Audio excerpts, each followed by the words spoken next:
¿Alguna vez te has preguntado por qué una idea que promete un mundo de igualdad y justicia para todos termina, una y otra vez, en fracaso económico y opresión? Hoy vamos a desentrañar el misterio detrás del comunismo, no desde la política, sino desde su propia arquitectura interna. Nos sumergiremos en los tres pilares defectuosos que, desde su concepción, condenaron a este sistema al colapso. No hablaremos de buenos o malos, sino de cómo una maquinaria económica, por muy bien intencionada que parezca en papel, simplemente no puede funcionar en el mundo real. Para entender el problema, primero debemos entender la promesa. El comunismo, en su forma más pura, soñaba con erradicar la pobreza y la explotación. La idea era simple. Si eliminamos la propiedad privada y ponemos todos los medios de producción, las fábricas, las tierras, las herramientas en manos de la comunidad, entonces todos trabajarían por el bien común y todos recibirían su parte justa. En teoría, suena como la solución definitiva a la desigualdad. Se acabaría la competencia feroz, la codicia y la angustia de no tener lo suficiente para vivir. Karl Marx y Friedrich Engels visualizaron una utopía donde el Estado, como lo conocemos, eventualmente desaparecería, y la humanidad viviría en una armonía colectiva. Esta visión capturó la imaginación de millones de personas a lo largo de la historia, especialmente de aquellos que sufrían bajo condiciones de trabajo brutales y una pobreza aplastante. La promesa era poderosa, casi poética, de cada cual, según sus capacidades, a cada cual, según sus necesidades. Pero como veremos, construir una sociedad funcional sobre esta base resultó ser una tarea imposible. El primer pilar que se desmorona es la falta de incentivos individuales. Imagina que eres un agricultor. En un sistema de mercado, si trabajas más duro, si innovas con una nueva técnica de riego, o si te levantas más temprano para cuidar tus cultivos, el resultado es tuyo. Cosechas más, vendes más, y tu familia vive mejor. Ese esfuerzo extra tiene una recompensa directa y tangible. Ahora, transportémonos a una granja colectiva en un sistema comunista. Tu esfuerzo, tu ingenio y tus horas extra ya no se traducen en un beneficio personal directo. La cosecha total se reparte entre todos los miembros de la comunidad, sin importar quién trabajó más o quién tuvo la idea brillante. ¿Qué sucede entonces? La motivación para ir más allá de lo mínimo indispensable se evapora. Si el resultado final será el mismo, trabajes 10 horas o trabajes 6, ¿cuál es el incentivo para esforzarse? Este fenómeno no es una crítica a la naturaleza humana, es una simple reacción lógica a las reglas del juego. Cuando se elimina la conexión entre esfuerzo y recompensa, la productividad general inevitablemente cae en picado.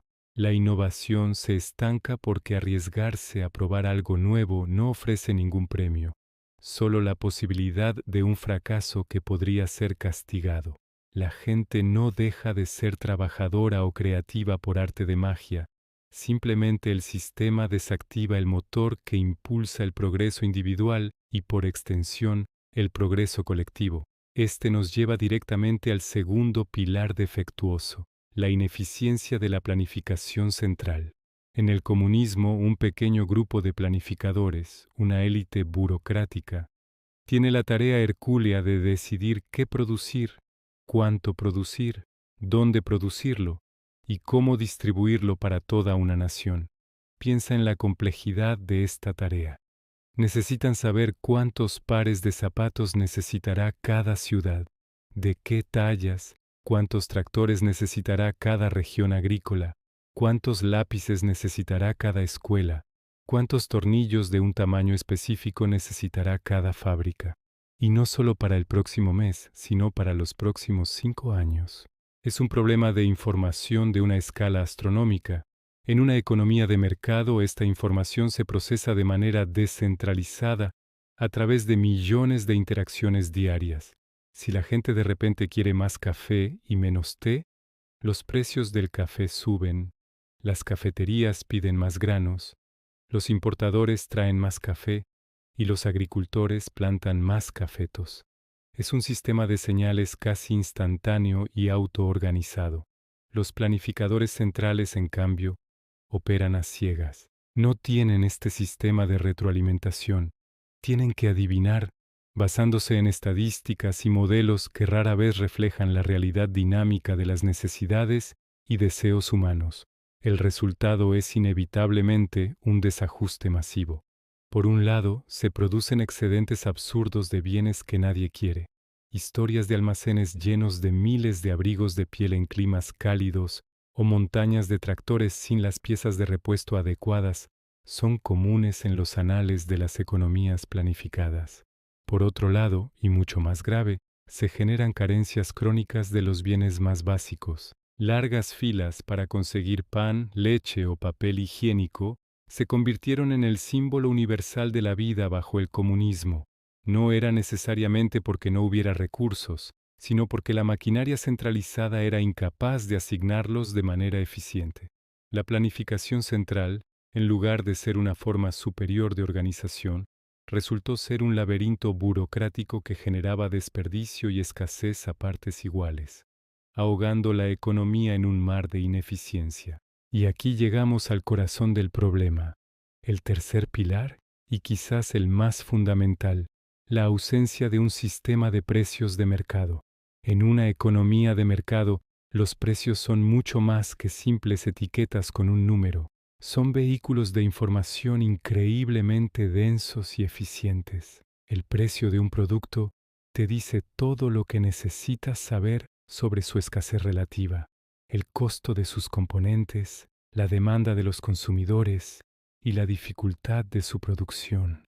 Si el precio del cobre sube, les indica a los ingenieros que busquen materiales alternativos, a los mineros que es rentable extraer más y a los consumidores que lo usen con más moderación. Todo esto sucede sin que nadie dé una orden central. Los precios coordinan las acciones de millones de personas que no se conocen entre sí, creando un orden espontáneo y una asignación de recursos asombrosamente eficiente. Ahora eliminemos los precios, como hace el comunismo. ¿Cómo sabe un planificador si debe construir un puente con acero o con hormigón? Sin precios, no hay forma de saber cuál de los dos materiales es relativamente más escaso o costoso en términos de los recursos necesarios para producirlo. ¿Cómo decides si es mejor usar la tierra para cultivar trigo o para criar ganado? ¿O si una fábrica debería usar más mano de obra o más maquinaria? Sin el lenguaje de los precios, el cálculo económico racional se vuelve imposible. El economista Ludwig von Mises argumentó esto de manera brillante en la década de 1920, prediciendo que el socialismo estaba condenado al fracaso precisamente por este problema del cálculo económico. Los planificadores se ven forzados a tomar decisiones arbitrarias. Pueden contar cuántas toneladas de acero o cuántos litros de petróleo tienen, pero no tienen forma de comparar el valor de esos recursos en sus miles de usos alternativos. Es como intentar construir un edificio complejo sin una cinta métrica. Puedes tener todos los materiales, pero no tienes forma de saber cómo encajarlos de manera coherente y eficiente.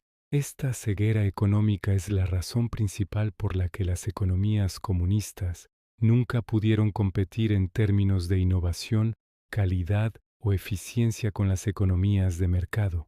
Cuando unimos estas tres piezas, el panorama se vuelve desoladoramente claro. La falta de incentivos individuales mata la productividad y la innovación desde la base. La planificación central es un sistema de gestión de información inherentemente torpe y propenso a errores catastróficos, creando escasez y desperdicio. Y la ausencia de precios de mercado elimina la única herramienta que permite un cálculo económico racional, llevando a una asignación de recursos caótica y arbitraria. No es de extrañar que la historia de los experimentos comunistas desde la Unión Soviética hasta la China de Mao, pasando por Cuba, Vietnam o Alemania Oriental, esté marcada por el estancamiento económico, la escasez crónica y, en los peores casos, hambrunas devastadoras. La promesa de igualdad se tradujo en una realidad de pobreza compartida. Para mantener a flote un sistema tan antinatural e ineficiente, los estados comunistas tuvieron que recurrir a la coacción y la fuerza. La falta de libertad económica inevitablemente condujo a la falta de libertad política. Si el Estado controla todos los trabajos, todas las viviendas y todos los alimentos, la disidencia se vuelve prácticamente imposible. El control total de la economía exige el control total de la sociedad. En conclusión, el colapso del comunismo no fue un accidente histórico ni el resultado de líderes malvados, aunque ciertamente los hubo. Fue el resultado inevitable de sus propios defectos estructurales. Era un sistema diseñado en un vacío teórico que chocó brutalmente con la complejidad de la naturaleza humana y las leyes fundamentales de la economía. La idea de una sociedad sin clases y sin explotación sigue siendo un ideal noble para muchos, pero la arquitectura propuesta por el comunismo para alcanzarla demostró ser fatalmente defectuosa. Ignoró la importancia del incentivo personal, subestimó la complejidad abrumadora de una economía moderna y eliminó el sistema nervioso que la hace funcionar, los precios. Comprender estas fallas no es un ejercicio para denigrar un ideal, sino una lección crucial sobre la importancia de la libertad económica, los incentivos y los sistemas descentralizados para crear prosperidad y progreso para todos. Gracias por acompañarme en este análisis profundo. Si te pareció interesante y quieres seguir explorando las grandes ideas que moldean nuestro mundo, no olvides suscribirte y activar las notificaciones. Nos vemos en el próximo video.